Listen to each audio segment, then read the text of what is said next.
16th, Park Trails and Lakes Commission special meeting?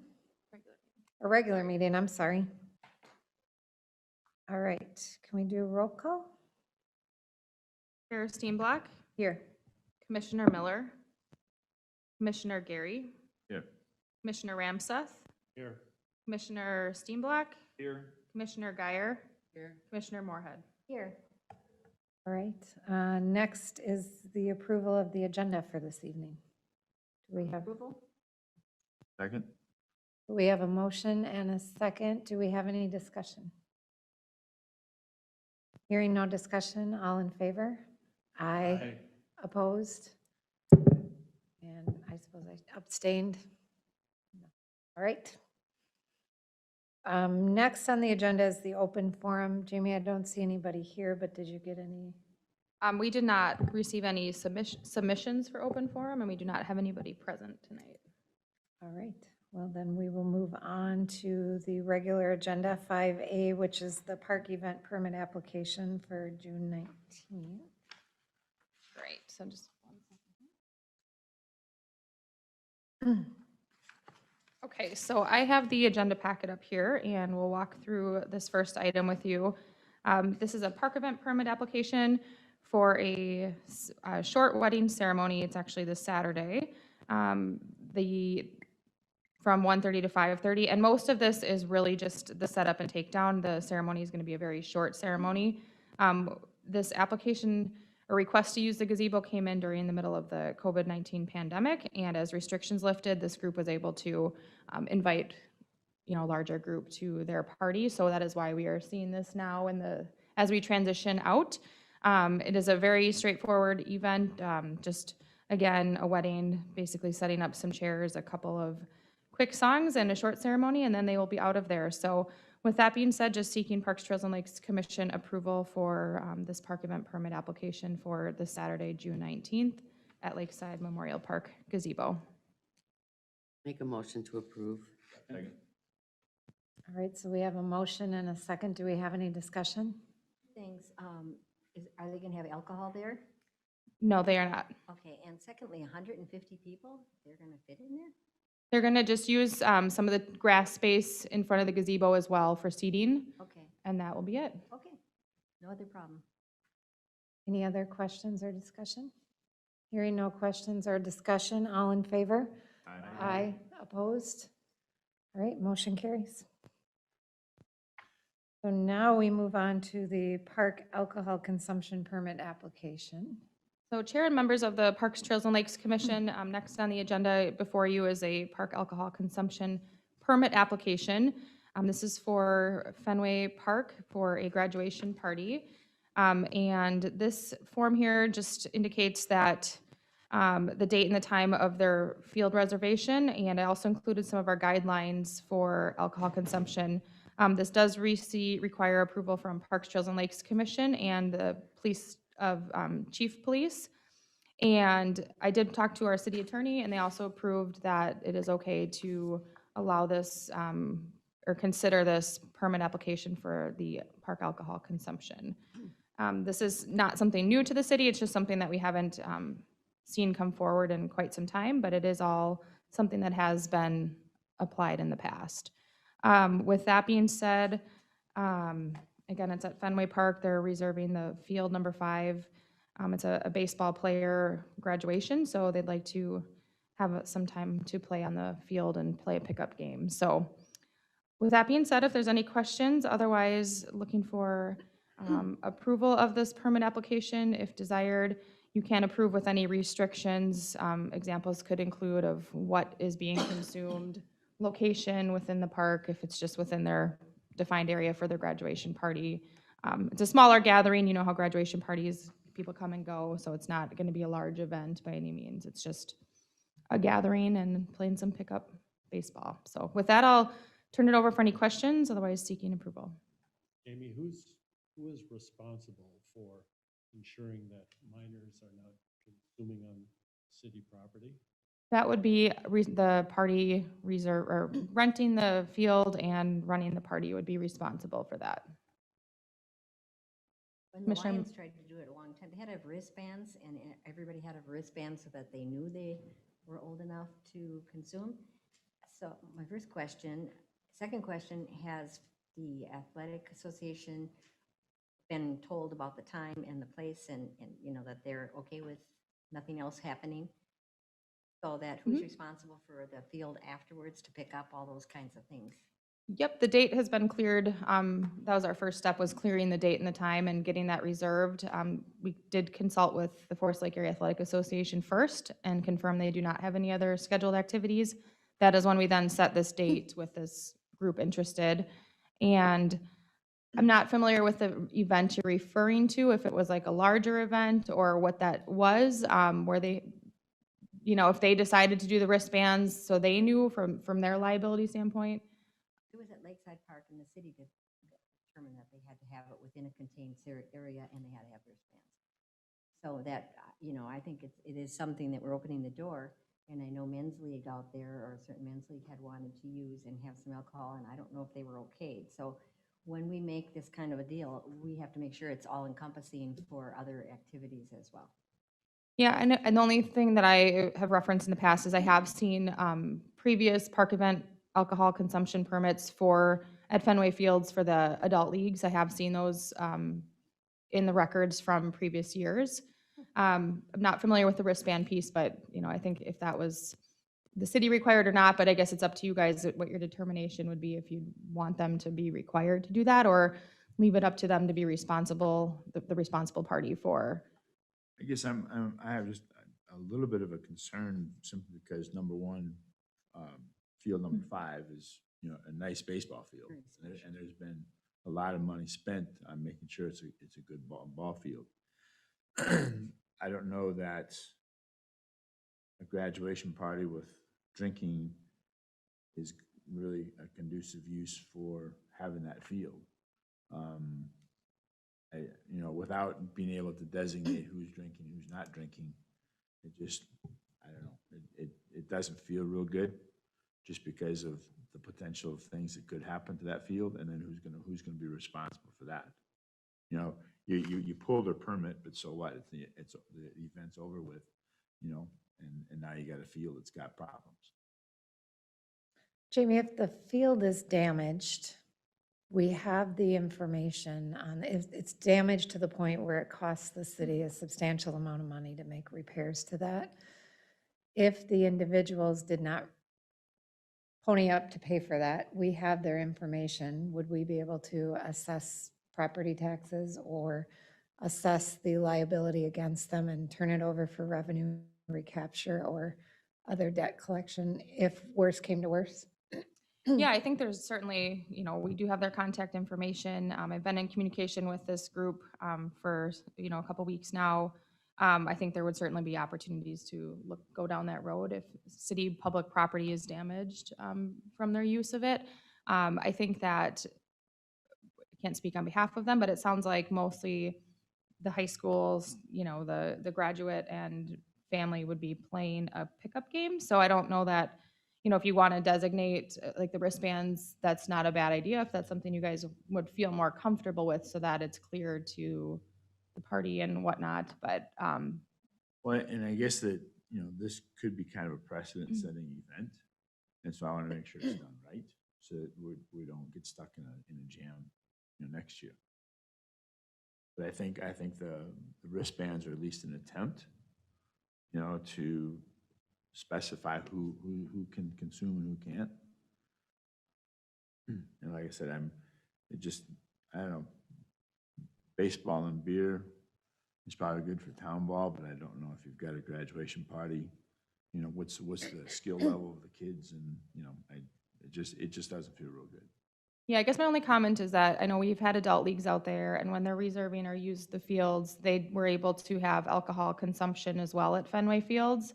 So that was every, I think, Wednesday and Sunday nights, multiple times throughout the whole summer. So there has been alcohol Are they playing consumption. baseball or softball? I don't know if it's softball or baseball leagues, but Usually slow pitch softball, which, And they're you adults. can, yeah, and they're adults, so they're all out there drinking. There's a difference when you got a hard ball being thrown. Even if you have a poor baseball player, they're going to throw it at 60 miles an hour, and that's not going to be really fun. go ahead, Commissioner Moorhead. No, I'm just gonna be kind of negative about this, but you know how I felt from the beginning. This is an athletic complex. Field number 5 is very, very special out there. A graduation party to me could be at cooling camp where, you know, there's a lot of pickup games played. To me, this athletic complex is not for pickup games. And especially a baseball player, you know, you say there's gonna be only a few. I would imagine that an open house that is just now open, so people can go outside and visit with the folks and have a party, is gonna be more than a couple of people. So again, I'm just going to, I'm sure it'll maybe pass, but I'm just gonna vote against it because I do not think that the athletic complex is a place for graduation parties on Field 5. How long do they have the field reserved? I believe they have it for the time here, 1:30 to 4:30. Looking at it's on here. Are they gonna bring food in? Yes, they'll have food as well. So I guess, you know, going back to the permit before you, looking for just approval or not on the consumption of alcohol at this event or at this gathering. So if you have any other questions regarding that, the time of the event. I have a question just regarding liability then. Did they sign something that releases us from liability or? I ran all of this through the city attorney, and she said that that would not be, we would not need a signed waiver of liability. City of Stillwater does this often in their city parks. They do allow for permits to be pulled for consumption for wedding ceremonies or just a reception. I've been, you know, in Stillwater when I've seen one at the park, and I think the concept is to, you know, have the beverages available for their guests, you know, as at a graduation party.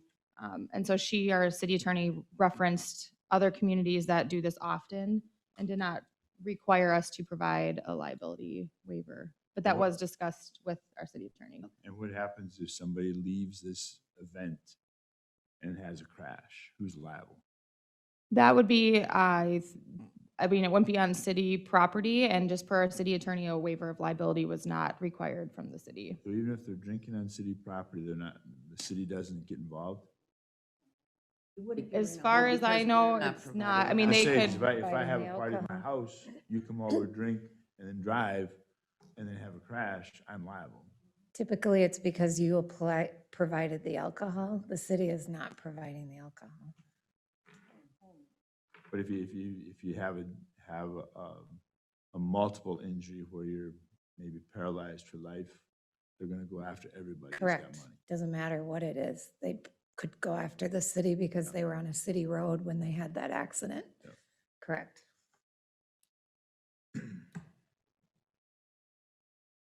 I'll make a motion that we approve the park alcohol consumption permit for the Fenway Field graduation party with the assumption that the adults are not going to provide alcohol to minors. I think that should be just reiterated, that alcohol should not be provided to minors as part of this event. And the field should be, the field shouldn't, if there is damage to the field, they would be responsible for repairing and during just the time of their during the time of their, reservation. yep. Second, Do we have a motion and a second? Do we have additional discussion? Hearing no discussion, all in favor? Aye. Aye. Opposed? Aye. The motion carries.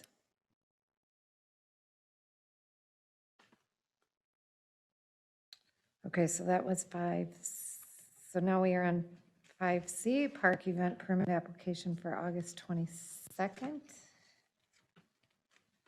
All right, so Chair and members of the Parks, Trails, and Lakes Commission, the final park event permit application before you tonight should be a pretty familiar one. It's the Twin Cities Powerboat Association for their annual powerboat race that they run down at Lakeside Memorial Park. Obviously, we did not see this last year, but this is something they've been doing at Lakeside Memorial Park for several of years. It's a Saturday and a Sunday event, so they're looking at August 22nd. They wrote it backwards here, but August 21st and 22nd. Oh, actually, you know what? Let's see. Did I have the dates wrong? 21st, 22nd from noon to 5 p.m. So they're Saturday and Sunday, they'd be a 2-day event at the park. Typically, they do arrive on Friday night just for some setup, but they would, for Saturday and Sunday, have a pretty large attendance in the park. It really varies every year, but somewhere between 500 to 1,000 people. They run the powerboat races on the lake that draw in people from the community and surrounding communities to watch this activity. They don't charge admission. They do bring some food trucks in, and I'm trying to think if there's any other details here. But they would use pretty much it's, as an event, they would have pretty much a lot of the park space used, the pavilion, beachfront, including the boat ramp. I've worked with this group, like I said, for several years, and generally everything's gone really pretty well for this event. And I think it's just a nice, larger event to bring to the community that draws people into Forest Lake. So, with that being said, I'll just turn it over to the Parks, Trails, and Lakes Commission to see if there are any questions on this event permit application request. Jamie, are they parking trailers? I know in the past they've had like a camper or a fifth wheel or something in the parking lot. Are they using the parking lot for additional? That one did not get included as part of this because that's usually Friday night they come in, but I did, ask if they were gonna do that again because I feel like we should get a little more clarity around that in advance. And what we would allow for Friday night if they're gonna start roping off the parking lot. They've used the space in the parking lot as their pit crew area for fixing boats as needed. They've also had a couple campers there, RVs just for some of the staff that need to be there to keep eye on everything. So the city has allowed that in the past. I don't think it's provided any issues. I just wouldn't want it to be a situation where there's all of a sudden 10 RVs in the parking lot. So I think just a little more clarity around the Friday night component. We haven't required that as really part of the permit application because they arrive on Friday at like 5 p.m. after business hours. So I will find out some more detail on that part of it. But this is really encompassing the main the Saturday, Sunday part of the event. Would it be good to rope off an area on Friday night just so it's easy for them to there and not disrupt Friday night traffic by the locals and things? Yeah, and in the years past, they've provided a map of what their setup in the parking lot would be that was approved by the police department and parks, where we do have some of that area roped off. So on the event for Saturday and Sunday, they don't have the whole municipal lot blocked off, so there is some parking still available. So that's worked well, and that can remain consistent with this year. But typically that Friday night, they were not allowed to start setting up in the parking lot until after business hours on Friday. And then they would come in, and the lot's typically pretty empty at that point in time. And then they just kind of use the Friday evening to really set the course and get things ready. We have required them to provide additional porta potties for their event. So that was something at their expense to do that. Given the number of people coming, then we have the extra facilities available. So that would be something to consider as part of an approval. I'll move approval of this. It's been a very successful event and gathers a lot of people around our town to watch. And so I don't see anything in here that I have a problem with. Sorry, Karen, did you make a motion? I did. Okay, so Sorry. we have a motion Second. and a second, okay. We have a motion and a second. Do we have any further discussion or questions on this one? Porta potties are going to be a requirement. Would you like to add that as a requirement? I was just going to ask that same question because you mentioned they were there. I thought maybe they were there for sure, but for sure they should be there. A lot of for sure. That would be part of the approval of the permit. Right. Any other discussion or questions? All right, hearing nothing else, all in favor? Aye. Opposed? Motion carries. All right, next on the agenda is 5D, which is the Birchwood Estates Concept Plan, and I think we have a guest for that this evening as well. We do. Let me kick this off and then let's see here. Give me 1 second. Where do we need our guest to be? I think if you want to grab a seat, I put an agenda right there at that table. And just give me a second here to transition.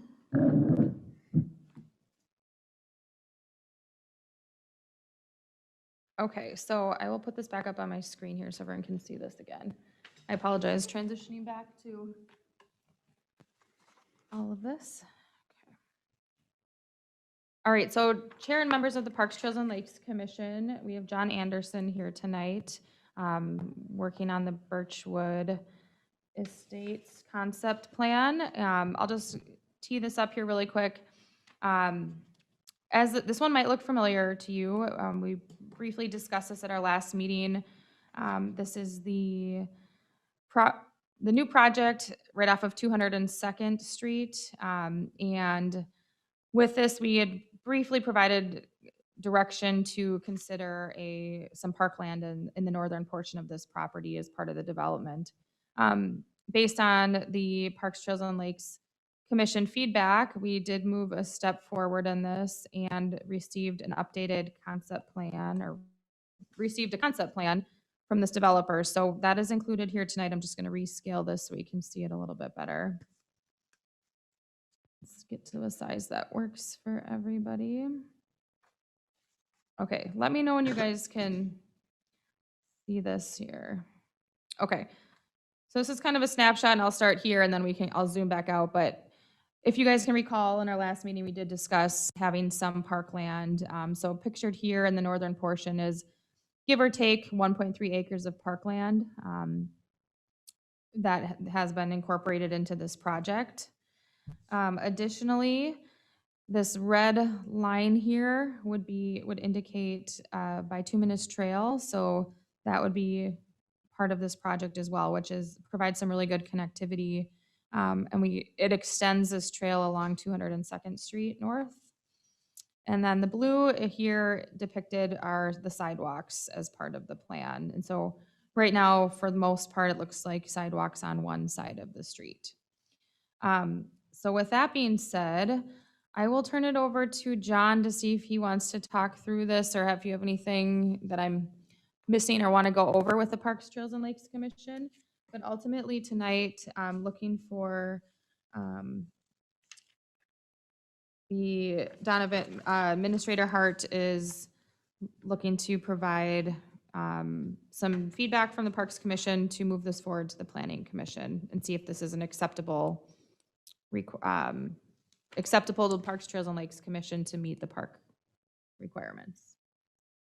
Do you have anything to add to that?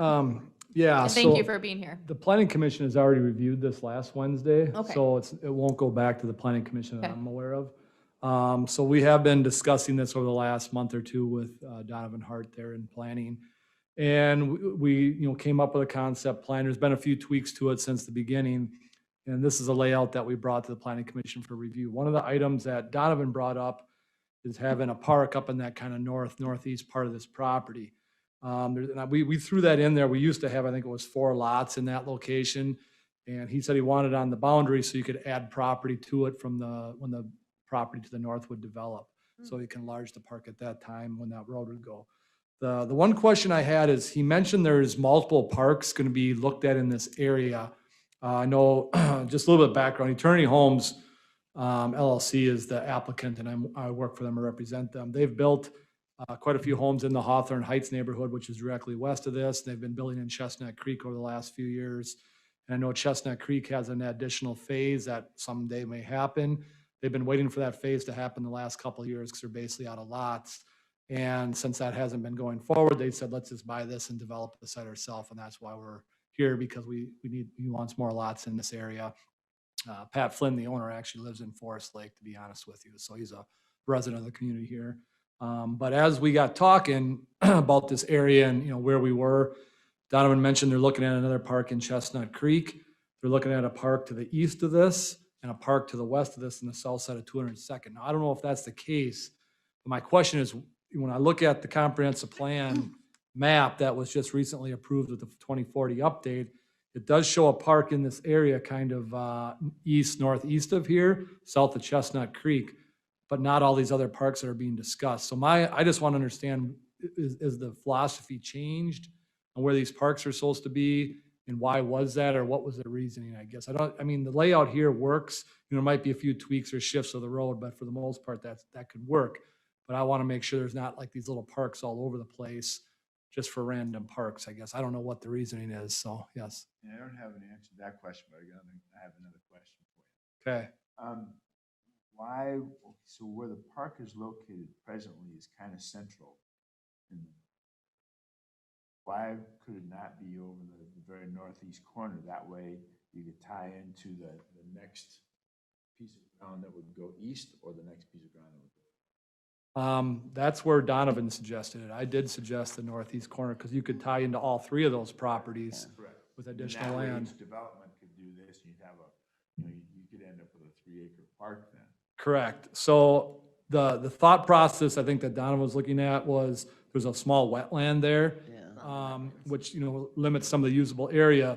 The problem is that north-south road is, I think it's Greystone, which is up through, I think it's Sterling Oaks and goes into Chestnut Creek. That has to line up for a future connection to that roadway. So as the property north of this would develop, that road has to extend and connect. And there's a trunk sewer line that also has to go through there to eventually gravity feed all the sewer up in Chestnut Creek in that area, and would come back through here and go down 204th into Hawthorne Heights. So we aligned that up with that roadway to the north. And I know this map doesn't show that far north, but if you look at like a further out view at something like this, you can see where the road would be there, right there, and then you'd connect through there. So we can look at putting it in the northeast corner. I don't think it matters to us one way or the other, to be honest with you.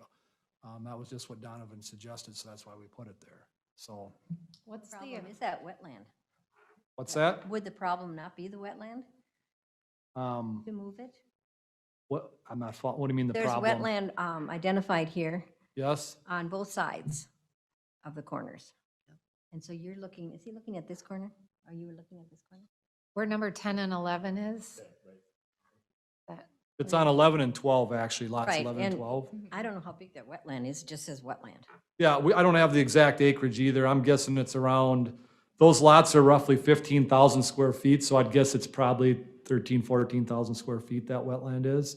So, there's usable land around it with a little chunk there on the corner.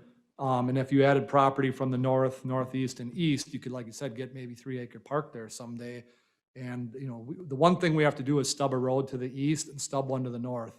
And that road to the east is about the only place we can stub a road to the east due to wetlands along the eastern property line.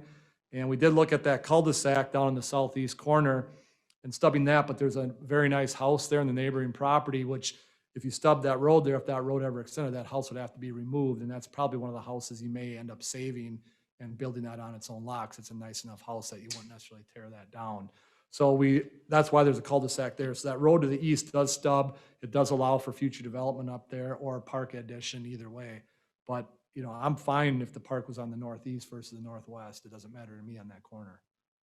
I thought we had conversation along the lines of what you're stating, in that we wanted to make sure that we didn't have all these little Yeah. parks. So we were looking for this to potentially be in a spot that would allow us to butt up one of the neighboring parks to it, so that we didn't have.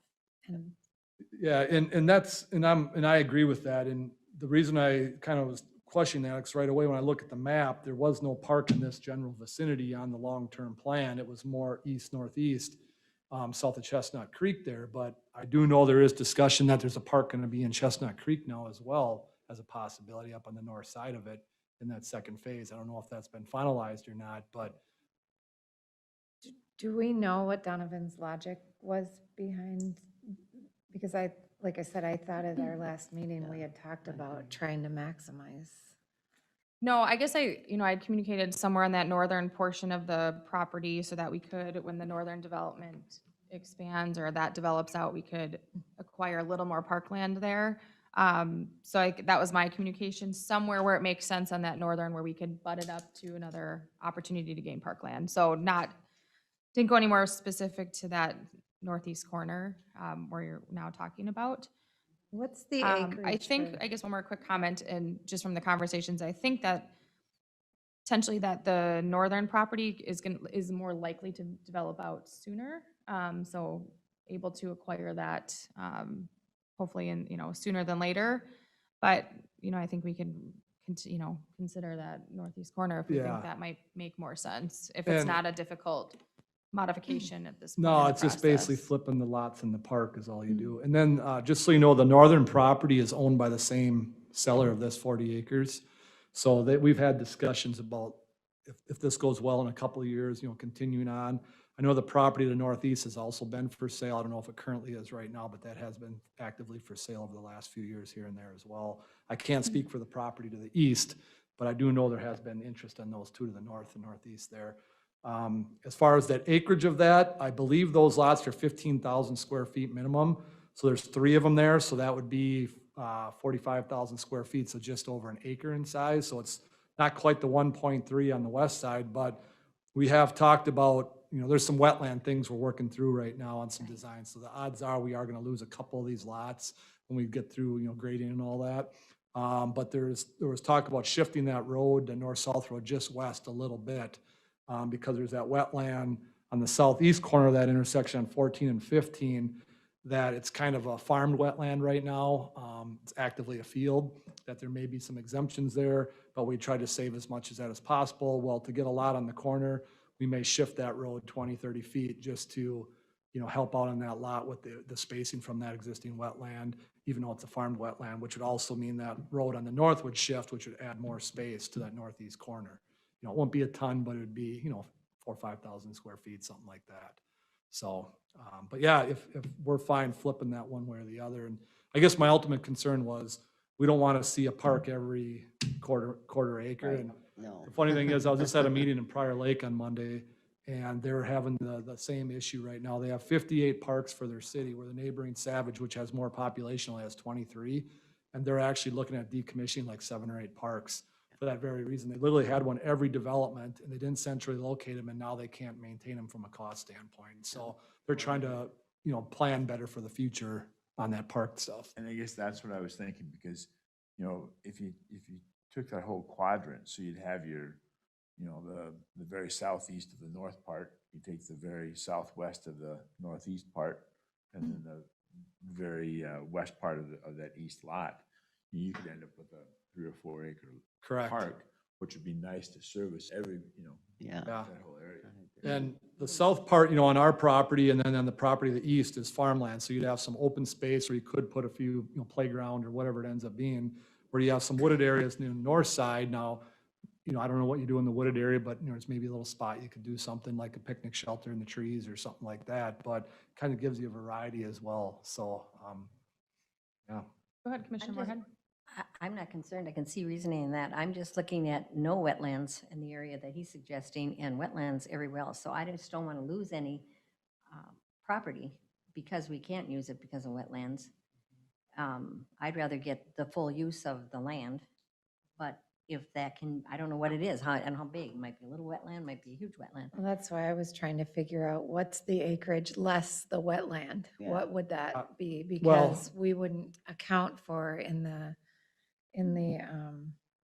dedication, it wouldn't, Wouldn't count. the net would be minus wetlands. Yep, and is there a minimum acreage of usable that you'd be looking for? I mean, there is a small wetland in the northwest corner of that park on the map. I don't know if you see that, but there's just a little finger that kind of sticks in there, not a big deal there, but,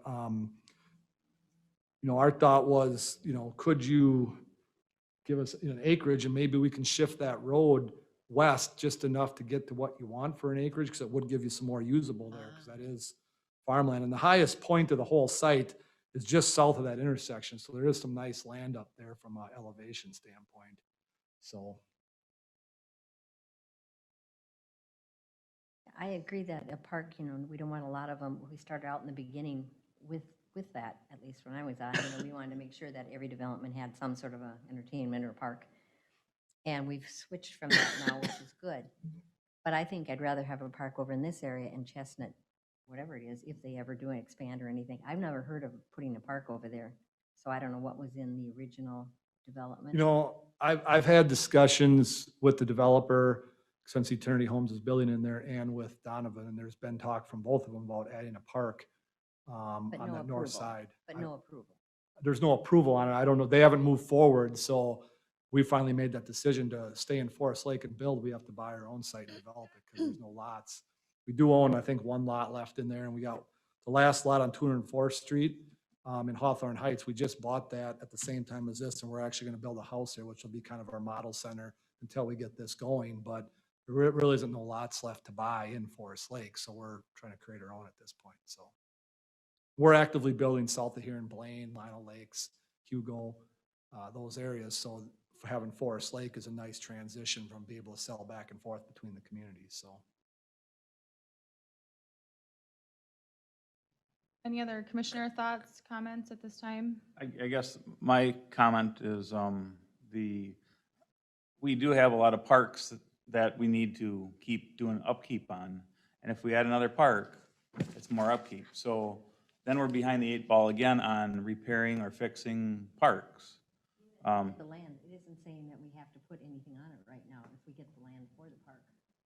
Right, if we did that, but then we're still behind the 8 ball looking for places to, for money to put, I know, we've talked Equipment about that there. before. I don't want to punish these people because we've got other things to do. I'm not saying punish people, Well, I mean- what I'm saying is we do have Summerfield, Fenway, Eagle Bluff, we have a lot of other parks.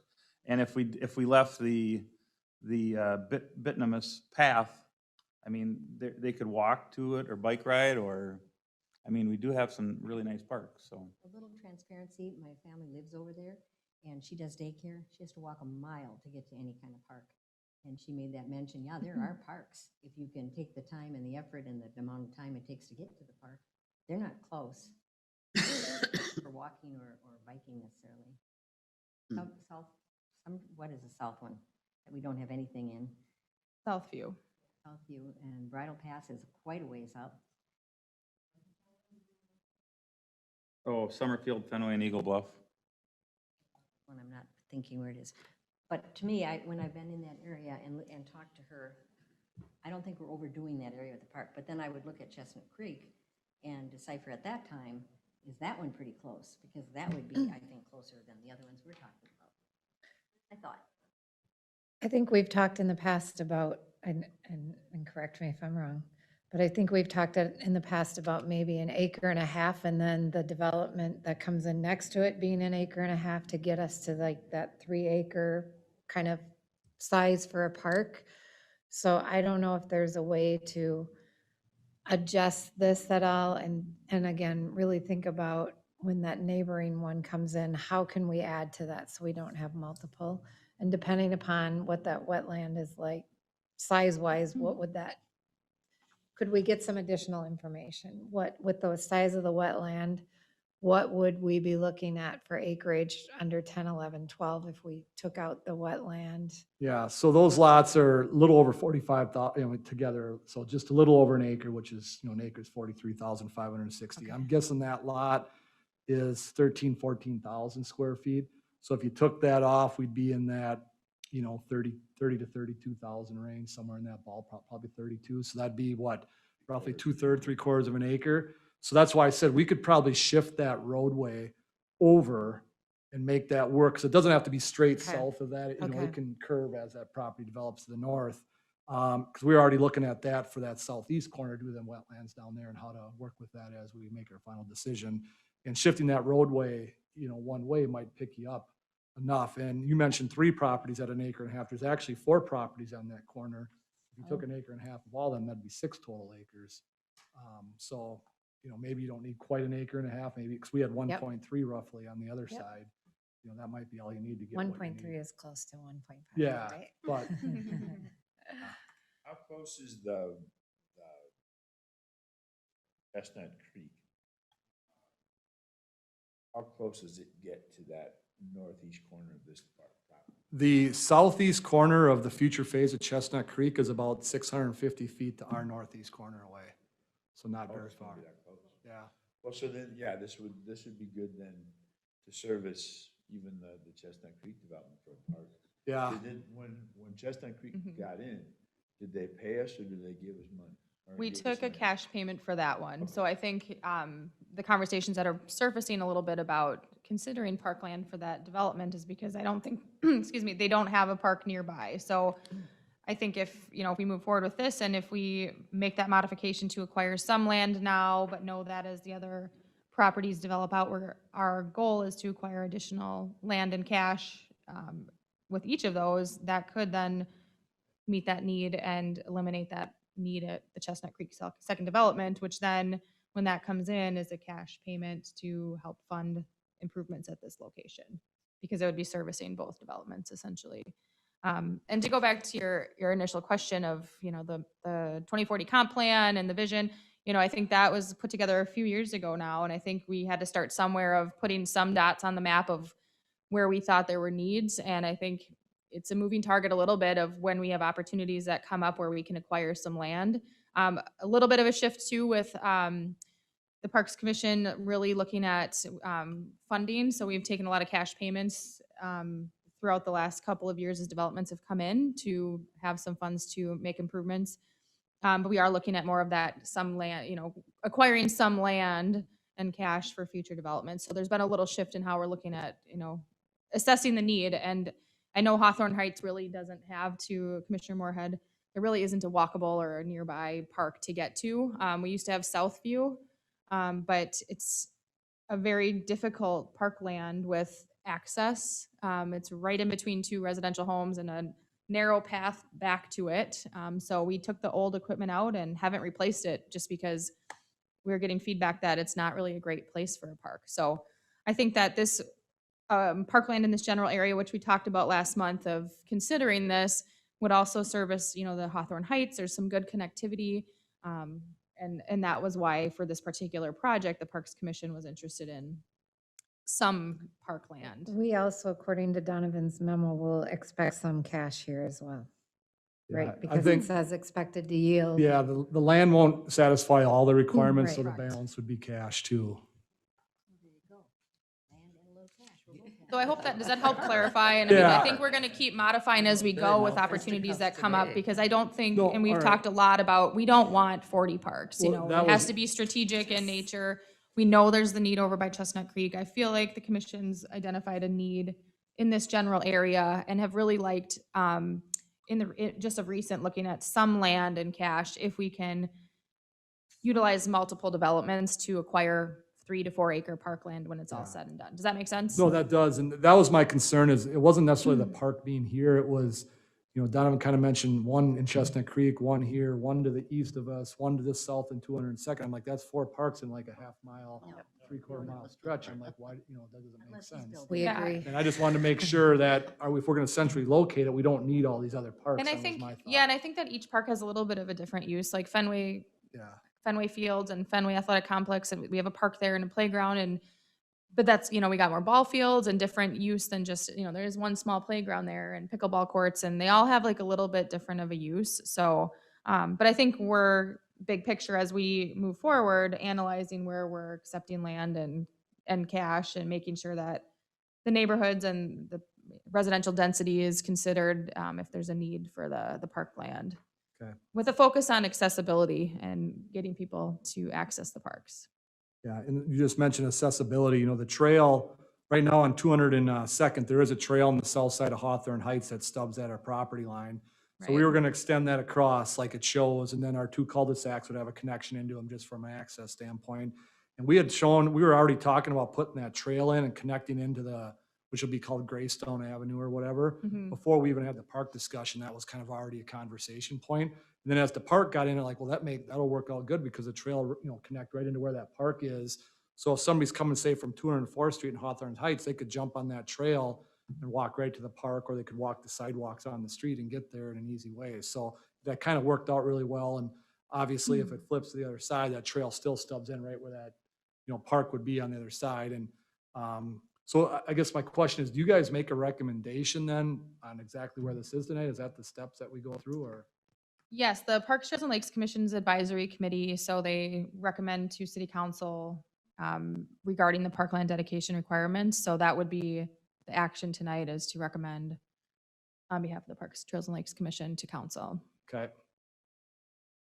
That northeast corner seems problematic with that wetland that divides the property. And to me, where you've got it shown here makes more sense if you add the northern property and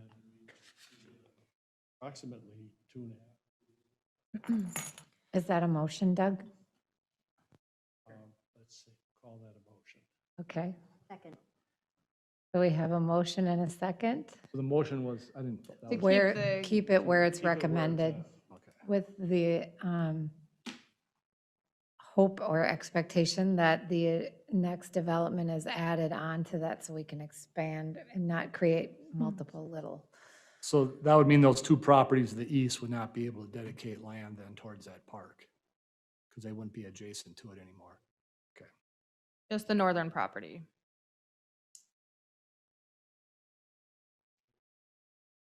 Keeping the park land where it's depicted in the concept plan, we would have the opportunity when the property to the north develops to acquire more Yeah, land. that would but be where the land not- would be acquired. The the two east. properties to the east. Right, and would the east and not. northeast would not be adjacent anymore. No. You wouldn't be able to acquire any Correct. land there Yep. with that. We would just Yep. acquire land to the north when that property develops. And I'm curious about that wetland. I mean, is there actually standing water there, or is it mushy in the spring and dry in the It's, summer? it's partially farmed. So the tree line runs right through the north, kind of north third of that. And the south 2/3 is actually a field. So there's some of them wetlands out there that have been farmed for decades that So they're they're more by definition than actually presence of water.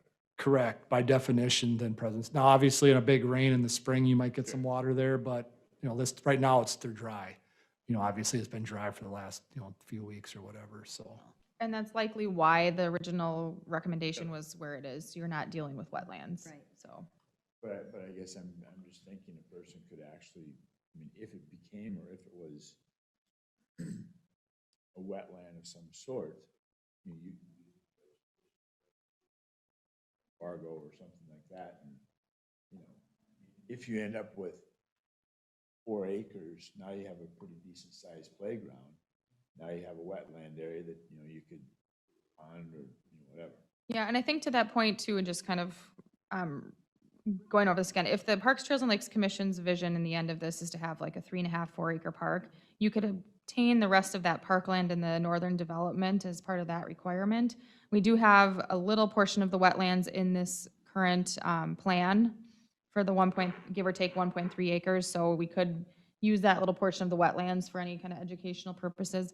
And then even along the Bituminous Trail, there are some ponds depicted. I don't know, it looks like Those those are on ponds would be property though. stormwater Okay. ponds, Okay. yes. So I think we would still be able to have a little wetlands in our park.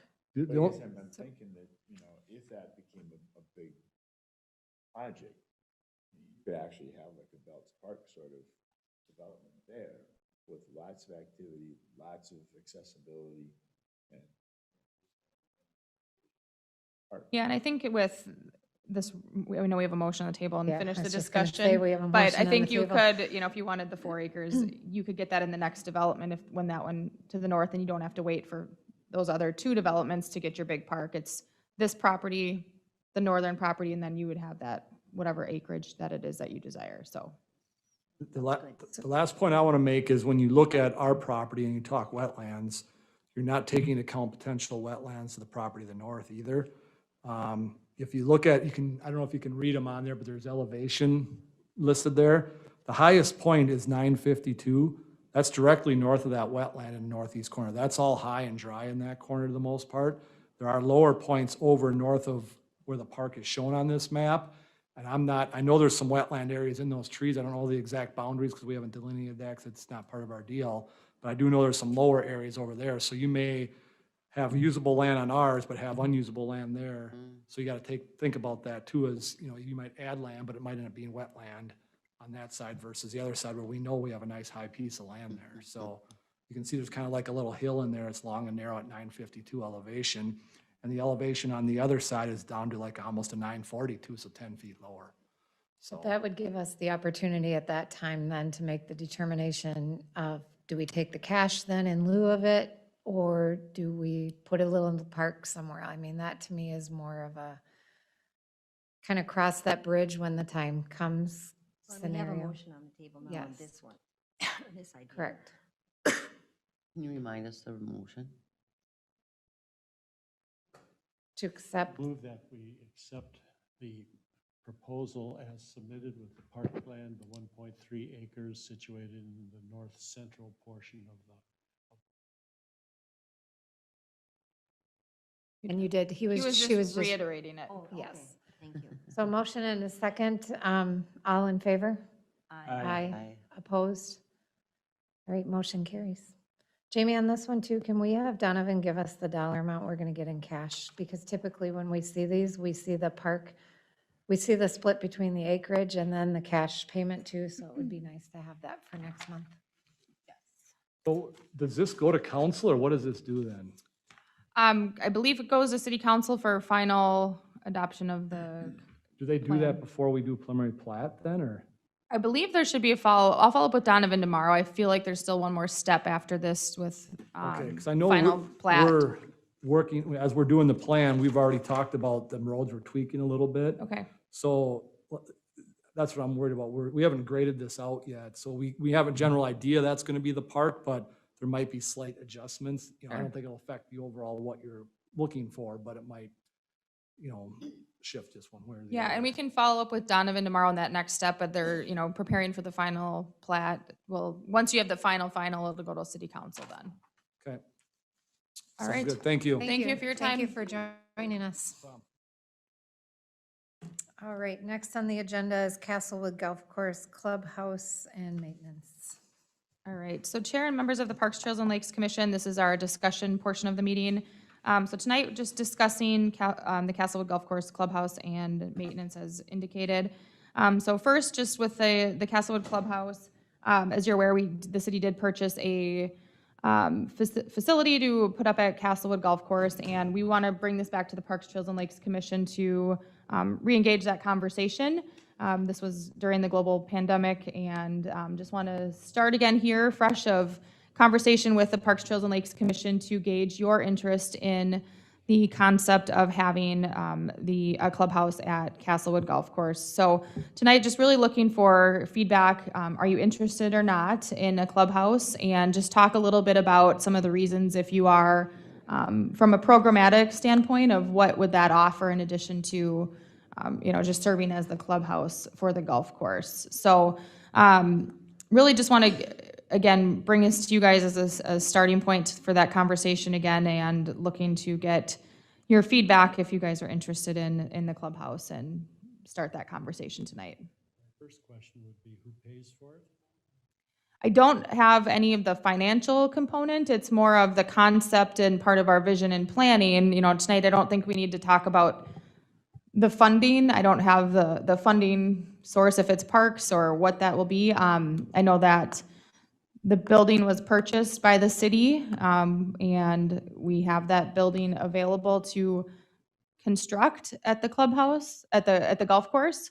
But just before we start the process to get all the approvals that were needed, does the Parks, Trails, and Lakes Commission, are you guys in favor? Are you interested in having a clubhouse there to expand the operations at the golf course and what that would look like? So is there interest in that before we get into the funding side of things, is there that interest for it? So again, that was just gonna be a little bigger area for things like the checking in at the golf course, maybe some, purchase some balls and t-shirts or whatever it might be. It wasn't to do food and liquor. It would service as the clubhouse. So currently, it's the pro shop at Castlewood is a very small shed, essentially, where that's where they have the point of sale, food and beverage, and the food is grab and go. So sandwiches, snacks, things that you can just take out on the course quick. There's no intention of grilling or anything beyond kind of that grab and go food service. But the intent with the clubhouse would just be, one counter that could be multi-purpose for one person to run, pro shop operations. So you're coming into golf, here's your fees that are due. You're gonna grab some food and drink for the road on the course, and it would all function within there. Another key thing that was part of the concept was adding golf simulators for year-round use. And there's a certain height that you need the building to be enabled in order to have golf simulators. So that was part of the concept as well of being able to have year-round golfing available. Jamie, I would like to comment on Sure. this before I leave. Yeah. So originally, when we talked about this, my Mm. thoughts were in relation, and again, not going down the path of how is this going to be funded and all of that political stuff, right? I'm just looking at this simply from the standpoint of, I see this as an opportunity to have more community activities. So again, this past winter, we saw numerous requests on Forest Lake happenings and other websites looking for, does the city of Forest Lake have snowshoe rental? Is there cross-country skiing opportunities? So I see this clubhouse as an opportunity, and I think I said this early in the year, so if I'm repeating myself, forgive me. But I see this as an opportunity to have another diverse set of activities available for members of this community. As such, a ski rental and snowshoeing opportunity. From a simulator standpoint, I see this also as an opportunity to generate some revenue and doing some research. I think that there are 3, potentially 4, I'm not sure if the 4th is still in business or not, but simulation, golf simulation things around the state of Minnesota. There isn't anything in the vicinity of this neck of the woods, and there are leagues associated with that where they generate revenue. I think that can, in addition to leagues, could also open up some opportunities for parties and or some partnerships with Stella's as far as, you know, bachelor party and simulations and dinner or whatever that may be. So I see this as a potential to generate some revenue that would be invested back into the club instead of the general taxpayers paying all the money for the club or for the golf course enhancements. This gives us a chance to look at the users funding some of the enhancements to the golf course. And then thirdly, I think that this potentially puts us on the map as having another thing that makes us a destination community. We have the simulators that are available, just like you go to St. Paul for Escape the Room, because there, you know, and especially in the winter months when there isn't a lot of activity to do, could potentially put us on a destination. And I would look for or ask for strategy if we were to do this, to look at how we could promote the utilization of this facility year-round, whether that be for golf leagues. Simulators can be swapped out as well, so there could be potential to be a baseball simulator or some other things that could provide a birthday party venue for families in the community. So I just, that's my 2 cents for what it's worth, so. Hey, Terry, what, have we talked to the people that are managing the golf course right now? I mean, what's their take on this? On the clubhouse, yeah, that was part of, as we worked through our new contract with Foursome Golf Management, we did consult with them regarding the food component. There was some, not concern, but just wanted to have the clarity and understanding of what the intent is for the food and beverage. So we did add language to our contract with Foursome Golf that they would have to submit a menu to the city, and any alterations to that would need to be approved by the city. So really, there was no other issue or concern aside from the food and the food component. I mean, do they like the idea of a clubhouse like this? You know, I haven't spoken with the ownership directly, but our golf course managers have, and there has been positive feedback coming from Stella's, and other golf community is really in support of building this, putting this facility up. And would the people who are presently managing, would they have an interest in building it and taking on that responsibility themselves? The actual construction of it, of putting it, I haven't had that conversation. It's just more tonight of, is the Parks, Trails, and Lakes Commission, are you in favor of the clubhouse? Yes or no? And some, you know, what would you like to see with that if we do move forward with putting the clubhouse at the course? I like the way that Terry described it. Yeah. And the additional payment opportunities that would present. My concern is that I would like to see partnered with Stella in some way, so we would like our existing businesses, I think, to thrive as a result of anything that we do. So if they partner in some fashion, and be in favor of this, question mark. Yes, one question that I have is, how old is the clubhouse that we have right now, Jamie? Mm. I don't know the number of years, but it's Very old. it's So- very old. I know we just had to replace the door on it. It's really no more than just like a shed. Yep, so I'm in favor of the new clubhouse. Thank you. That's a good feedback. And then to Commissioner Ramseth, again, with Foursome Golf managing the operations of the course, they are doing the day-to-day interactions and activity, and I know they've had some conversations, and we've talked about partnership opportunities, whether it's something on the scorecard to invite them into Stella's or vice versa. So I think there's really a good opportunity and feedback on opportunities to collaborate between the two groups. And I think there's an understanding that with the clubhouse, you now have people potentially coming over to the golf course for simulators that are going to play there, for a little bit. They wouldn't otherwise be in that area, and then might go have dinner or lunch at Stella's. So I think it brings people to that area now year round instead of just the nice outdoor golf season. So there is a benefit there, and I think there's a lot of natural synergy for both parties. Keeping in contact with Stella's about what we're thinking about and going forward to get so that they are informed as we go along. Absolutely. Commissioner Moorhead. Yeah, I'm in favor of somewhat bigger clubhouse because certainly what they've been using is not going to be enough. But again, we seem to be doing the same thing. We know best for that area without talking, as Paul said, with, first of all, the Stellas, and second of all, Foursome Golf.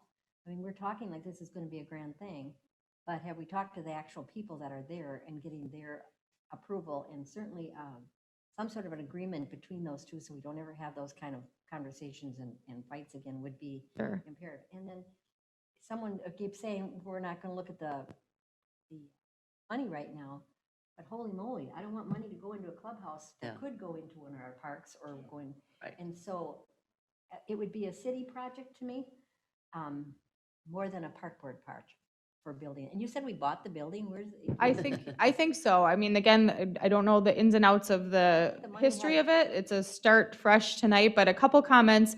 Foursome Golf is very much in support of, I think they would love to see a larger facility to operate out of. The manager's workspace is just a little section in the corner of that little shack to run the operations, and it's a little small area. So I think, they are very much, I think, in support of seeing a larger clubhouse to operate out of and expand to year-round operations. I think, again, continued conversation with Stella's. But I think if there's if there's the desire here from a Parks, Trails, and Lakes Commission, this is starting that process of what is it going to look like. I think we have a great opportunity to build this and expand our operations and provide another year-round amenity to the community. So I think that's the conversation, looking for direction tonight. I just think you missed my point because it wasn't, of course, that they would like a better clubhouse. Of course they would. But are they in favor of the parties and who's going to manage the snowshoes and all that additional thing that we're talking about is going to be great, which I think it might be. But are they involved in that conversation? Because right now they're managing the golf course. Are they wanting to then manage all this other thing year round or not? So that's where I'm looking for their feedback. Yeah, and we've golf simulators and things of that nature. Snowshoe rentals. I think some of those details to work through the exact logistics, but overall interest in running. They could run leagues. They could run golf leagues on simulators in the winter. And there's definitely that interest there. So I think what I'm feeling and maybe what I'm hearing is we're in favor of the next step. I don't think we're saying carte blanche on everything that might Right. come. So we need as more information or more ideas or more conversations with our partners, then we Right. continue to have those. And I think that's good feedback tonight to Conversations. start that process again. We do have a building that we can put up at the site. I don't know if you guys, have feedback on that, or if you need more information on that at a future meeting. I wouldn't put Um, up a building until we know what the building's gonna do. Exactly. And where who's is this gonna pay building? for it and what's gonna go in it. They had to give their money back. So where do we talk about they have this building? They don't have the money, so how did they get the building? Yeah, and we can bring, if that's what you're seeking is the next step of a package, you're interested in it, Yeah. you want to know a little bit more of the Lot ins and more. outs of it. What is, from your perspective then, if we, okay, building sounds great, and we're in support, general consensus of an improvement, a larger clubhouse there, a new clubhouse. What are some of your thoughts on, we talked about the simulators, is there anything else that, snowshoe rentals, I know Terry listed off a few things. Well, I think Is there anything financials and else? management of First of all, those the things building, for yeah, sure, we haven't yeah. given I at least haven't given any thought about, yeah, I'm in favor of a building and then let it sit there. No, I have to know what size building, what kind of building, who's paying for the building, who's gonna manage this building. And, See, I think that the building should actually be privately owned rather than city owned. Mm. But we're on, It's on city property. it's on city property, so I guess, so it makes sense to me that the city should own the building also. And we have They're a beautiful, liable for the financials on it. we have a beautiful golf course, and we have a small little shed for that. And, I mean, it's just like updating all the parks. We have to start somewhere to build on things and make things better. So, those are my 2 cents. I agree, we just need to know more about the specifics. Are there any other, like, programmatic, like, anything additional to what Terry listed off? I think you said she covered it pretty well on what you'd like to see if we build the clubhouse, some other activities and things that could run out of there. Is there anything else that comes to mind? like I said, to me, it's a concept way out there that I can say, yeah, I'm in favor of all that, but I don't know how it's gonna all actually come into reality. Okay. I think that's helpful tonight, just to get consensus or a yes or no if we should move forward with this process. And it sounds like I'm getting nods here of yes. And it just sounds like from this meeting, for our July meeting, maybe a little bit more of the detail of the management cost, funding, and things like that.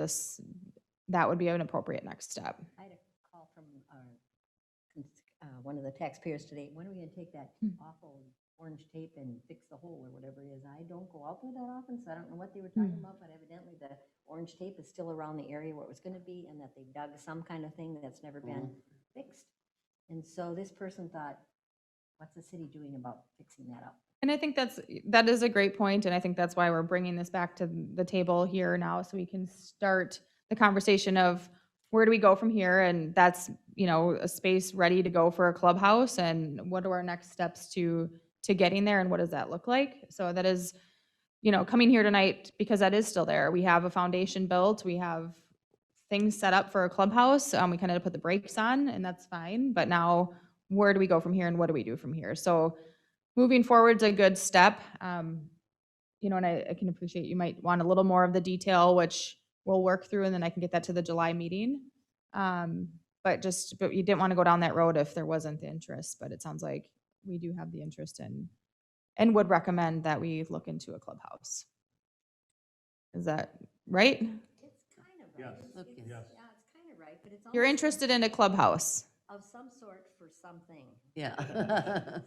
something different than the pro shop. Yeah, Yes, a little bit. Interested in the clubhouse. yes.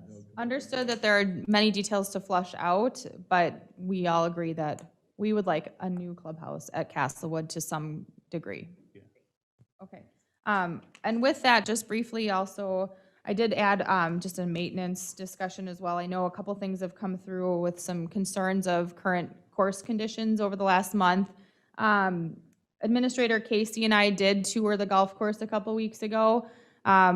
We did notice that overall conditions were good. There were some areas where there was still a little winter kill that they were recovering from. There was some irrigation that they had to repair, so it took them a little to get the irrigation going in full capacity. So we, at that time, assessed and thought that it was in good condition and made note of that. At that time, I know that they were really limited on staff with school still in session, and it's difficult to find staff right now, so they were running their one staff primarily on the mower to keep the greens mowed, but didn't have time to pick weeds in the bunkers and things like that. So their staffing capacity is now increased and are continuing to work on that. You know, we've also are experiencing pretty dry, hot weather. We're in a little bit of a drought, so it's greening up. It's just going to take a little bit more time, but the greens are coming around a little bit. I'm getting some feedback on that. That's good. So in talking to Foursome Golf, you know, in another week, they're hoping that everything will continue to green up and everything. So, and they do have more staffing on. But just a couple updates. One of the feedback we're getting is that the bunkers are full of weeds and there's no sand.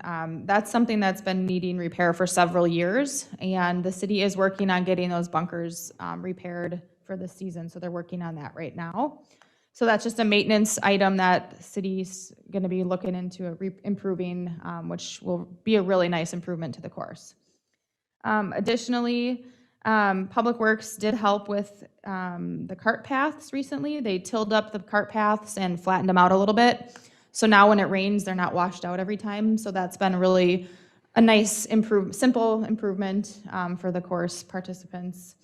And the fence along Highway 97 was broken in pieces, and Public Works also was able to piece that back together and restore that, so that looks a lot nicer if you see that on 97. So just wanted to share that. Definitely were some challenges coming out of the winter and with the current conditions, but they are working hard on getting it green out there again, and just wanted to make some notes on that. And if it's a discussion item, if anybody has any questions, I'm happy to answer that.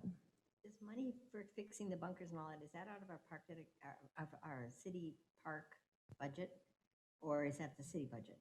It's out of the golf, essentially the golf course operations, so Not out of our, it's not coming directly out of anything that we're doing. So with Foursome Golf managing the operations, they're obviously collecting all the revenue in, and they'll just list that on the profit loss report if there's an expense, like if they have to buy sand or whatever the expense might be.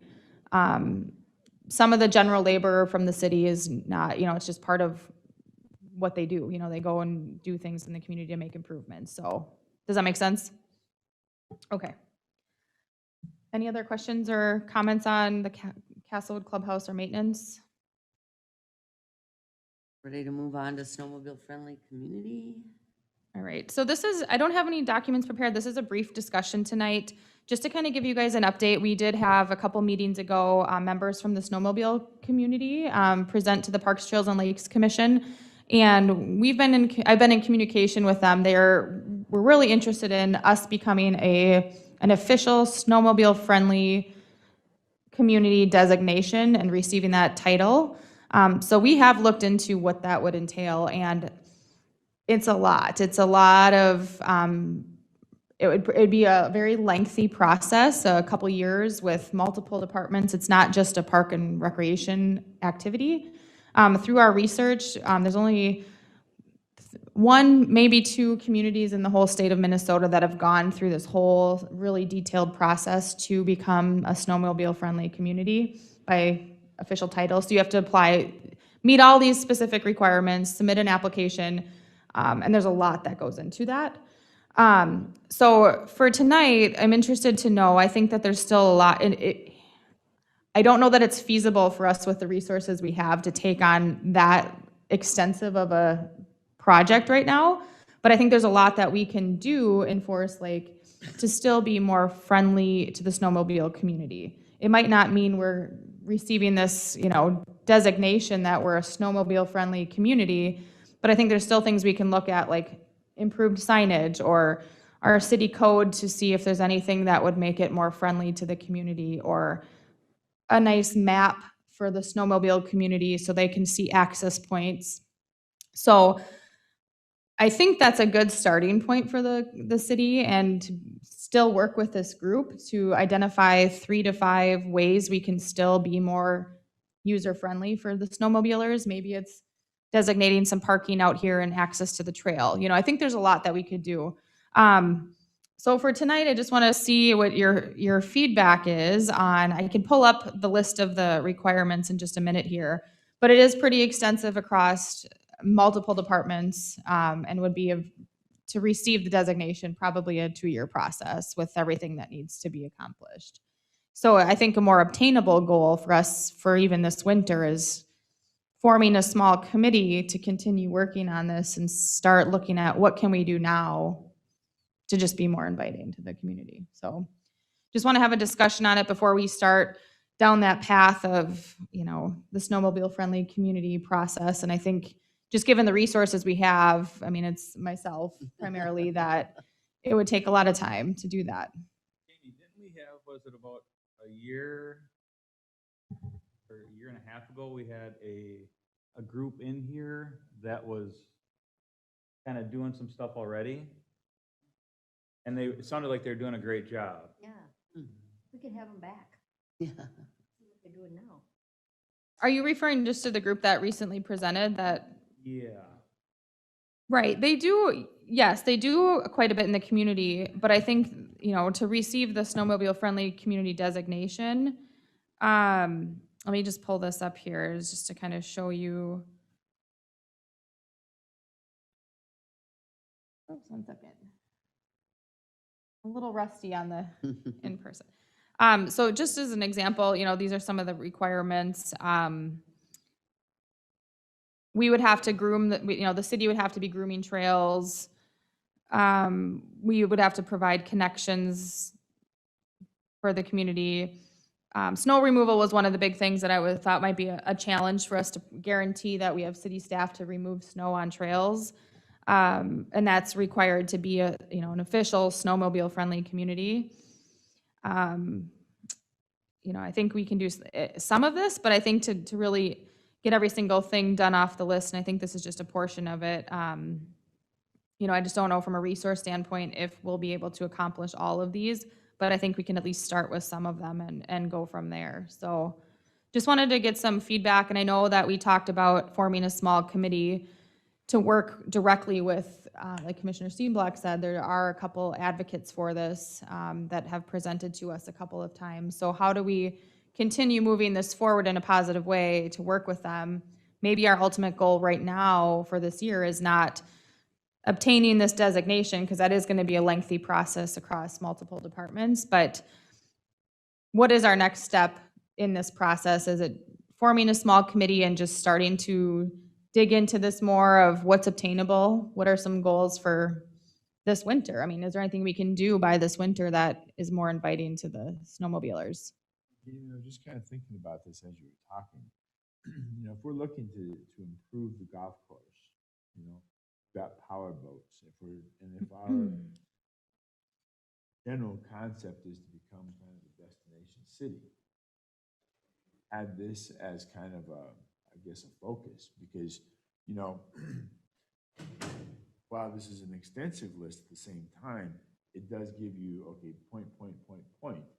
And so that if you, work to get this title, and then you have your spin off with your golf course and your simulators in the wintertime, now you've got a reason to go snowmobiling in Forest Lake, not only because of the trails or the lake, but you also have, you can do some golfing or whatever. And I like this concept just because it I'd like to have them come back before we form a small committee, I'd like to have them present to the whole committee. And they may have some ideas about how to do some of this without using city things. I mean, I remember them as a very positive group. Yep, they were, very positive group. very good. Yep. You don't get those people very often, so I think we'd be losing if we don't have them again present and let them know the problem. If we can't get it all done, what can we do? What's first, second, third? But ask them, so we're not telling them we can't or we can. We're asking them to tell us what they can help us with or what they need. The other nice thing that we do have right now is the Hardwood Creek Trail. I mean, that's a perfect place, and there's spots where they can cut over from Hardwood Creek to jump on the lake, or if they just want to keep going north or south. And Who grooms that? I mean, somebody. And it's another snowmobile group that grooms all that stuff, and that would be another, those groomers, I mean, that's why we have all these partnerships, because those groomers are very, very, very, very, very, very expensive, and I don't think you'd want to start going down that road when we have partnership already. Yeah, and I agree. I think that they're a great partner and I think would be vital in any next step in this of determining what it is we can do and if there's more quick wins per se of what can we do that maybe for this winter that's gonna maybe improve their experience, and if it's starting with a map or putting a map on our website of where they can connect to different places. So I think there's some quick wins. And I think even as we start, looking at some of these items on here, I think, some of these we could do and then, maybe we continue on and eventually get to that designation. And to Commissioner Gary's point, that might be part of the, in a 2-year plan, maybe that's acceptable to work towards that and just start chipping away at some of those things we can do now in partnership with them leading the conversation and leveraging their resources with just some representation from the Parks, Trails, and Lakes Commission, maybe in the form of a small committee, or if somebody, or if this is of a specific interest to any commissioners, just to work with them directly, if there's questions or concerns, and then that's where commissioners could come back to monthly meetings with any updates, or here's what we figured out, we meaning commissioner and snowmobile community, because I think there is a lot of benefits and opportunity with that partnership. Even as we look at we don't have officially groomed trails at our Castlewood. The county used to do that and then they stopped. So people just kind of make their own trails, but having a partnership too with the Snowmobile Club, maybe that's something that they could do for us in partnership. So, And maybe we could also get a resource through the DNR. Maybe we could find some more information out that way too. Would we be against having them come? I keep hearing I that, think they should. I think they should come before us all, before any of us get the idea that I'm interested and I'd like to work with them, because then it's too fragmented. Nobody knows what's going on. Yep.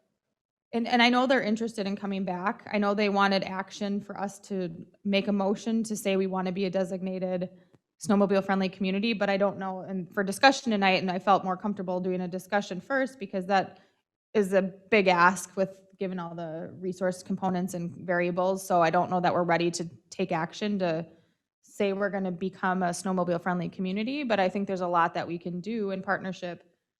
Again, maybe some quick wins for this winter and then long-term planning. So happy to invite them back, and I know. Invite them back so that we're not just assuming we know a lot more than they know. That sounds good.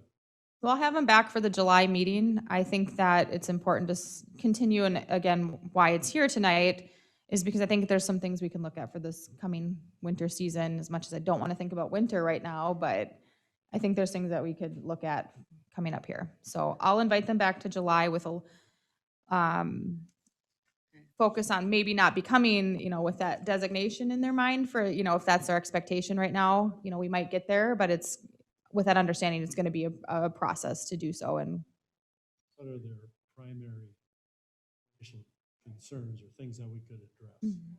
As opposed to this laundry list of us grooming trails. Yeah, just a couple. I thought they talked about, crossings of the highways. that Yeah, they have to some cross. They signage were looking and- for some. Yeah, because typically they groom. Yeah, 'cause The typically people- these people should they be very groom, happy. they do All their they own do is grooming typically. Number two But- is very easy, like, the Okay. community would be very open to that.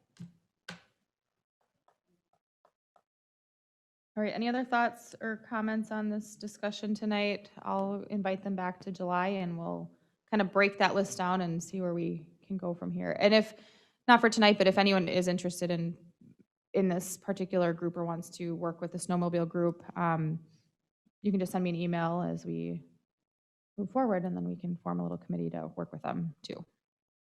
Okay, so we're gonna move on to budget. All right, so just a quick discussion tonight. A couple commissioners had requested some budget reports, and I appreciate that. I think primarily one of the biggest questions was, where's our park dedication fund balance at? I'll pull that up here in just a second. So I did include in our packet tonight our park dedication balance sheet through the end of 2020. We will talk about that here in just a second. Okay, so included in the packet, which you probably have looked over, I did receive this from our finance director. So this is our park dedication fund balance, ended December 31st of 2020. So right now, at the end of last year, we're projected to have the $344 for our fund balance in the park dedication. And I know that doesn't take into any account anything for 2021 yet. I think we've had a couple pending projects with potentially some cash payments. So from a budget discussion tonight, so there's this I wanted to share with you so you know where we're at. And then secondly, the city is just starting our budget process for 2022. And we will at our July meeting have an in-depth review of our budget. Really, because of last year, we didn't really spend any of our funds last year. And 2019, we've kind of had a similar budget throughout the years. We have not made many significant changes and requests.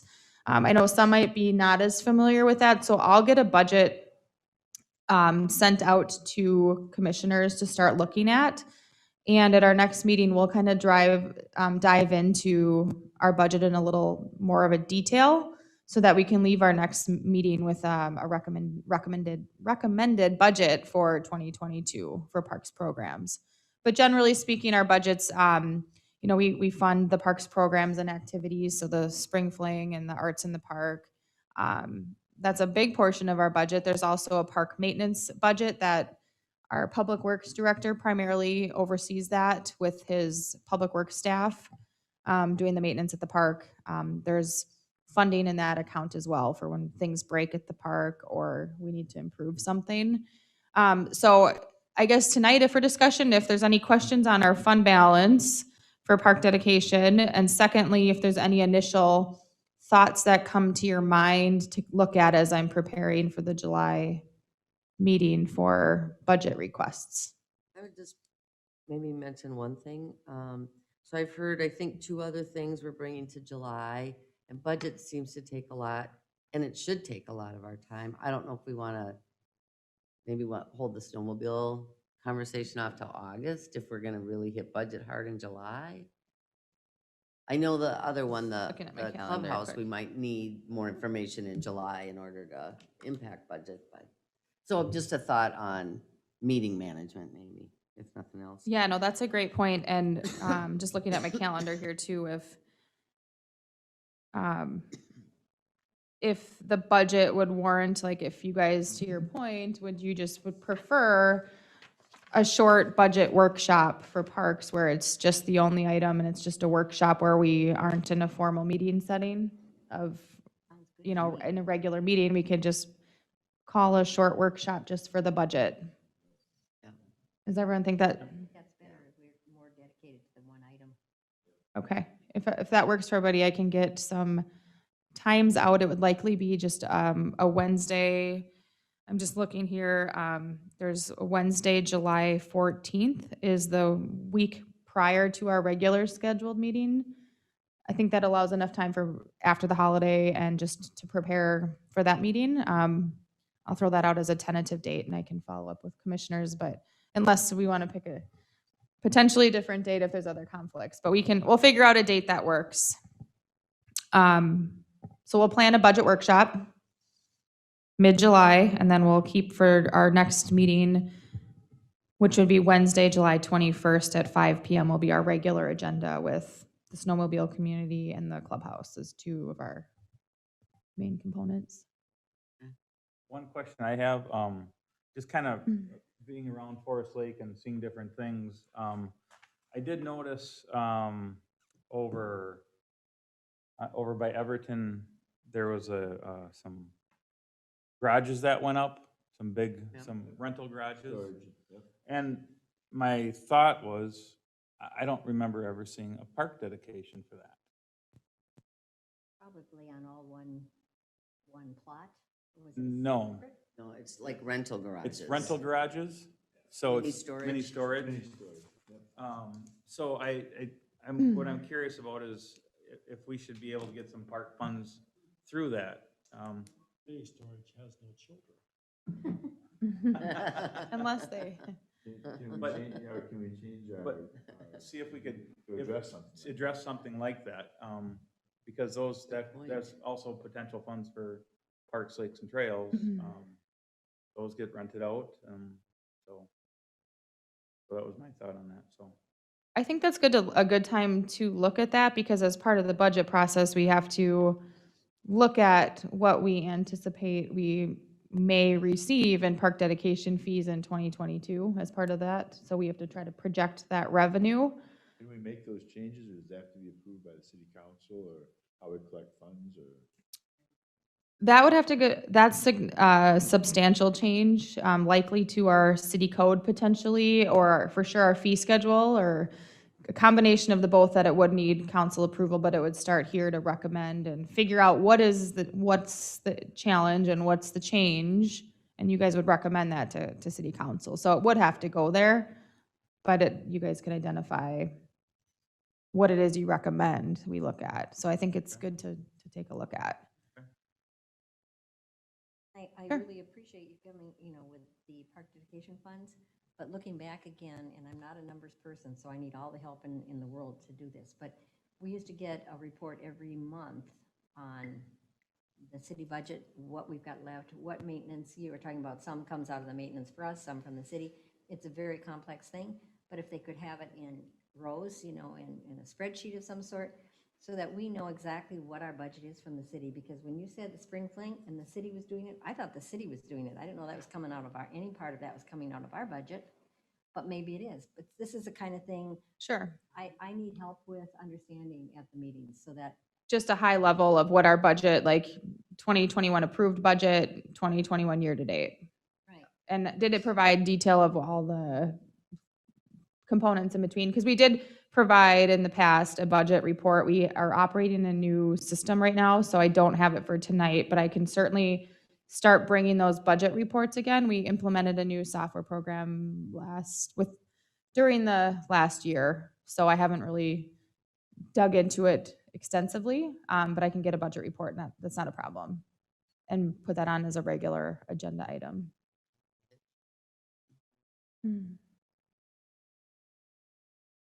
Anything else on budget? I think I'm good. If you guys, do you have any other thoughts or comments? Otherwise, I think we have a good plan for next month, and get that geared up and turned into finance department. Staff updates. Nothing substantial other than just we kicked off Arts in the Park last night, which I think went really well, and I'll turn it over to you guys in a minute. But yeah, it was really good to be back. It was it was good. It felt normal, and it felt great to see everybody together. So from a planning perspective, it was a little crazy at times, but I'm really happy with our vendors. Were fantastic. I mean, the returning vendors kind of know the drill, but the new vendors, planning this in such a small window, they were getting details kind of, much later than they normally would provide, and they were just all great. So kudos to everybody that was participating yesterday and that attended, and I think everything went without a hitch. So it was a good night. We'll continue to expand as we can throughout the summer. I know I did get a couple questions about kids and family night, and just given the lack of time I had to plan this, I don't have kids' activities planned yet. However, I do have some connections going of things we can add that are kid-friendly for July and August, and we can put that together and promote it as whatever the 2 days are. We can still do a kids and family night. Our bands start at 6:30, so we can do some programming before that. So I do have intentions to add a couple kid and family night activities. So just wanted to know that that's coming. Otherwise, that's all I really have for staff updates. Oh, I guess one more, just sorry. It was a busy week with programs and activities. We also, last Wednesday, kicked off a partnership with the Hardwood Creek Library. So they're doing pop-up library in the park. They're doing every other Wednesday in Forest Lake and then Hugo. So the next one's next Wednesday, and it's at Summerfield Park from 2 to 4. So they received grant funding from TEFLA, and they're managing the project. But it's at a different city park every week for the most part. So that started last Wednesday. I think they had about 40 kids come through, or 50, so it was good.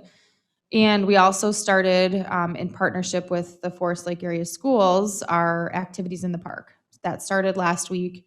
On Saturday, we canceled Wednesday and Thursday due to the heat, but we did kick off the activities in the park. Again, it's a really great partnership. Gets people out to the parks and gets to, it's really accessible with the partnership and affordable for people. So, yoga in the park will be Wednesday night. I'm sorry, tonight is Zumba in the park, and Thursdays are yoga, and then Saturday is also yoga. And then we have additional kids' activities later in July and August. So those are all kicked off and running, and we'll just continue to monitor as we go through the summer. Great. Have the YMCA program going? That actually started on Monday, June 14th. So that is at Belts Park. Thank you. There's a lot, if you can't tell. But Belts Park Playdays also kicked off on Monday, June 14th, and will run their sessions through the summer. So I think it's a lot of great partnerships and opportunity between city and community partners. And without them, it wouldn't be possible in providing these opportunities for the community. So it's great. That's all I have for staff updates. I have two quick ones. The gentleman that was gonna come back over a year ago now, remember he wanted to talk about the neighborhood getting together and helping with, I never can remember, is it Shady Trails, Windy Acres, what is that one on the South Shore? Shady Trails. Shady Trails. We were always going to have that as, and started it, was beautiful for a while, that the Eagle Scout and the Boy Scouts put the trail through it, so you could walk through. It's a very wooded area, if you know where it is off of Fourth and South Shore, that little section that got a sign there, but it's nothing else because it's overrun. And it's an older area, so they didn't want any playground stuff, but they were thinking in the beginning of that park to have benches, bird feeders, and just have it be a place for walking through, enjoying nature and sitting, maybe reading a book or whatever. Well, then the bikers came in and just kind of ruined that area, and we just let it go. So right now it's nothing. I mean, the trails, they had hostas and everything, but everything's gone. We just let it go.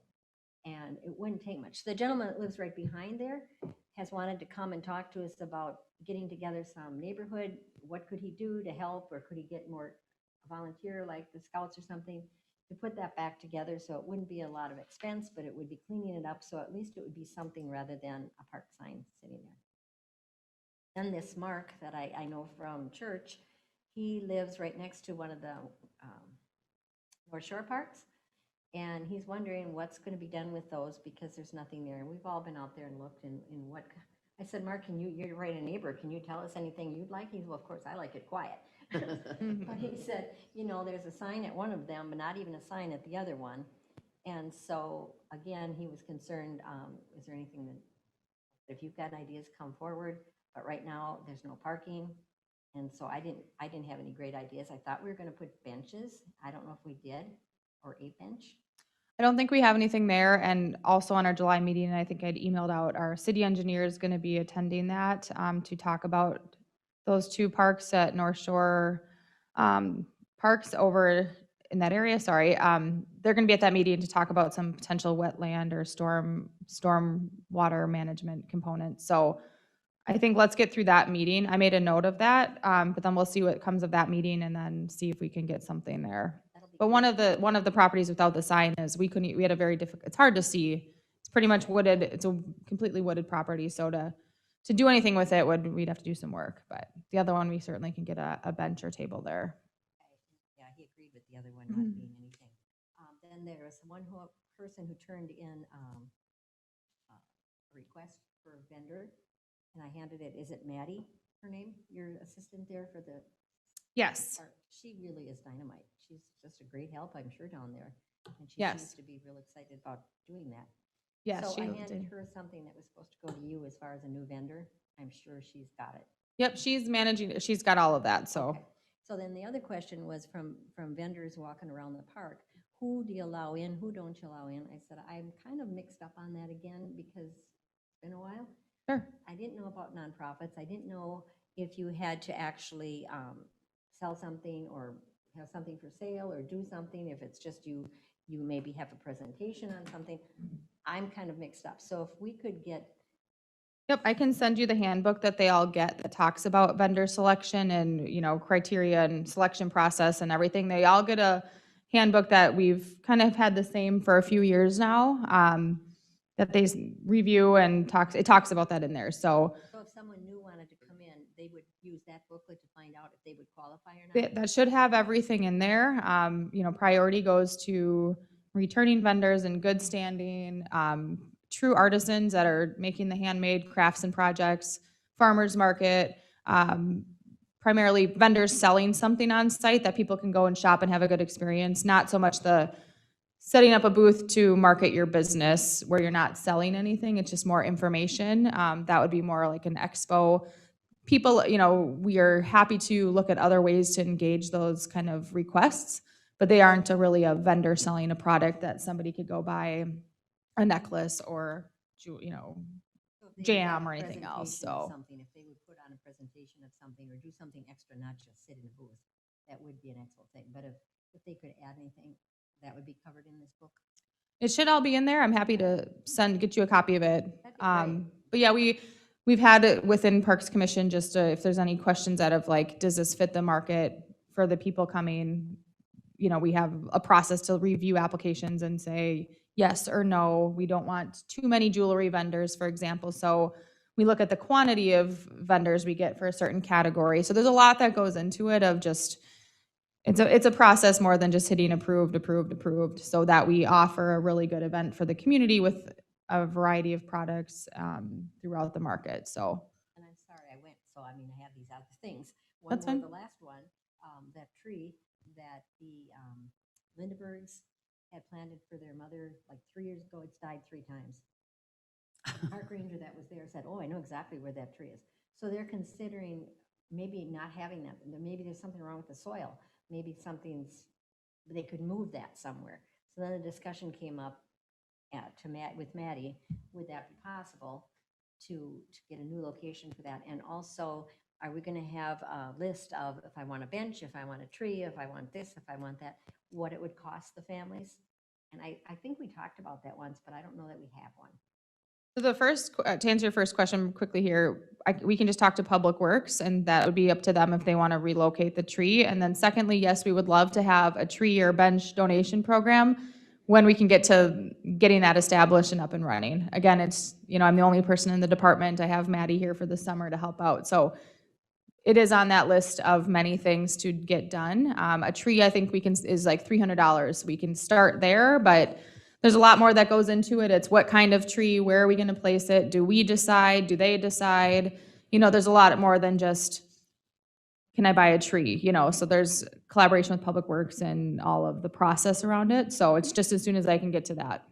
And you do not have Jackie anymore?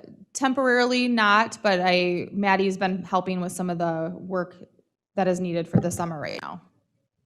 Jackie may be coming back. Correct. But she was more communication. Her position is communications and recreation, so she was Okay. helping with Okay. facility reservations and attending the meetings for parks and some of the senior center transitional items. Okay. So we're working through that, but just temporarily out, and Maddie's kind of filling in some of those on-site event-related items. So yeah, so it's been going great. Actually, to kind of stem off of Kieran, so you're talking about the park benches and everything like that. The one thing I was actually when we were up at Lakeside last night, we've got a lot of things in Lakeside. And I was just wondering what everyone's thoughts are on if we try to say no more adding up at Lakeside because we don't have the space. So we've got all the pavilions and benches and beanbag tosses and all that, but sometimes we'll get different people coming in that say, I want to put something up at Lakeside, but we're running out of room up there. So what are people's thoughts on that? Just say, we can't build any more up at Lakeside. I guess I'd have to go and look again. It seemed to me. Well, I Maybe mean, you there's couldn't- open space, but if we keep taking these small little spaces, we're gonna run out of just green space for people just to go up and sit or take a little walk. That's why the benches, I think, have to be out looking at the lake or something that is not in the park area, the benches. And spot. I mean, exception of a tree or something, but I mean, not like more games or more, Yeah, no, I don't think. Or could we maybe change the focus, like say they go, start something like that, like at the Dragon Park, so you start bringing in active. go to the Dragon Park or something. Yeah, and I think that's a good, I think to the tree and bench and whatever that donation program is, I feel like, likely it would say, yes, you can, here's the process, here's how much it costs, but then the city reserves the right to the location of the bench or tree, because I think then we're not getting specific of, Right. I think we Everyone's gonna want would, it that would be a downtown. much quicker process to say, yes, but it's up to our discretion of where the need is and where it goes ultimately, so that we're not funneling every request of like, I want a bench at Lakeside, because we have all those benches, filled in along the lake. So that's part of that, of figuring out those fine little details of how that will operate. And I think that would be the direction, is we would put it where's the need in the city, at a city park, so. Got a dynamite person at the senior center, just wanted to add to, let the commission know, she is exceptional. Hard over there and come up with some good ideas. You're not old enough yet, but like myself, I get the senior news. And what she did is put a really nice crossword puzzle in it so that seniors would be able to have something to work on. Usually it's just days and who's open and what. This was and then you can be in for a drawing if you fill in the crossword puzzle and bring it in. And just creative ideas like that. I think she's just really good. Yeah, she is doing a great job. She's currently a temporary part-time employee with the city, and we are looking to, I think we should be posting for that, to fill that actual position as a senior center coordinator in the very near future. So she's been doing a fantastic job with that. So the senior center is open. It's been open since May 10th, and they're moving to a phase 2 reopening in July, soon, within the month about, so yeah, she's doing a great job. Okay. Any other updates, comments?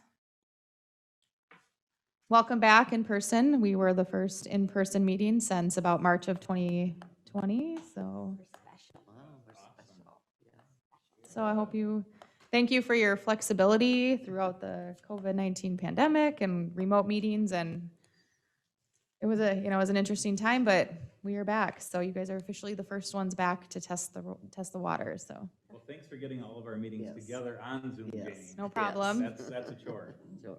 It was not a problem, so we'll be in person from here on out unless you hear otherwise, so plan for in-person meetings. Our next regular meeting is Wednesday, July 21st at 5 p.m. I will send out a note about that budget workshop, which will be before there. Thank you for your time. I think We we just looking need. for a motion to adjourn? Yep. Move we adjourn. Second. All in favor? Or do you say that? You got it. I think everyone's ready to get out of here. Dialed in. It's out here.